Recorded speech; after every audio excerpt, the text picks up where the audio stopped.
Sunday அதுவுமா காலையில் எங்களுக்கு திடீர்னு மட்டன் சாப்பிடணும் போல இருந்துச்சு. சரி நம்ம அபிபால் எழுப்பி போய் வாங்கிட்டு வாங்கினா நான் காலை எந்திக்கவே மாட்டேன் அப்படின்னு சொல்லிட்டாங்க. அதெல்லாம் கிடையாது, மட்டன் வேணா இருந்தால் ஆகணும் அப்படின்னு சொல்லிட்டு எழுப்பி சரி போகிறதான் போகிறீங்க அப்படியே இந்த ஆனியன்லாம் கட் பண்ணி கொடுத்துருங்க அப்படின்னா நான் நைஃப்லலாம் கட் பண்ண மாட்டேன், இந்த நவீன மிஷினில் தான் கட் பண்ணுவேன்னு சொல்லிட்டு அது கூட ஒரு அரை மணி நேரம் போராடிட்டு இருந்தாங்க.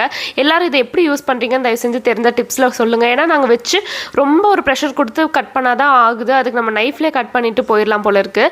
அதுக்கப்புறம் இந்த நெத்திலி வாங்கி வச்சிருந்தேன் ரீசெண்ட் டேஸாக. சரி அதையுமே கருவாடு மாதிரி மசாலாலாம் போட்டு ஃப்ரை பண்ணிடலான்னு சொல்லிட்டு மசாலா போட்டு ஊற வச்சுட்டேன் நான் ஒரு சைடில். அப்படியே அவங்க மட்டன் வாங்கிட்டு வந்தது மட்டன் கிரேவி நம்மக்கிட்ட இருக்கிற எல்லா மசாலாவையும் போட்டு பண்ணியாச்சு. பேரலாக நெத்திலையும் பண்ணியாச்சு. சரி டிஃபனுக்கு தோசை ஏதாவது ஊற்றலான்னா இல்லை போண்டா பண்ணேன்னா மாவு ரொம்ப கம்மியாக இருந்துச்சு. சரி எங்கள் அம்மா போண்டா சூப்பராக பண்ணுவாங்க, அதேமாதிரி பண்ணு அப்படின்னாங்க. சரி பண்ணுவோமே அப்படின்னு சொல்லிட்டு அதில் இருக்கிற ரவை வெங்காயம் பச்சை மிளகாய் எல்லாமே போட்டு மாவுலாம் பார்க்கறதுக்கு நிஜமாவே சூப்பராக இருந்துச்சு. ஆனால் அது கடாயில் போட்டால் கல் மாதிரி ஆயிடுச்சு. போண்டாவாக இருந்தாலும் சரி பேன் கேக்காக இருந்தாலும் சரி நமக்கு ஒழுங்காக வரலன்னா நைஸாக மினி தோசை மாதிரி ஊற்றி சமாளிச்சிடணும் அப்படின்னு சொல்லிட்டு மினி தோசை மாதிரி ஊற்றி கொடுத்து பிரேக்ஃபாஸ்ட் கொடுத்தேன்.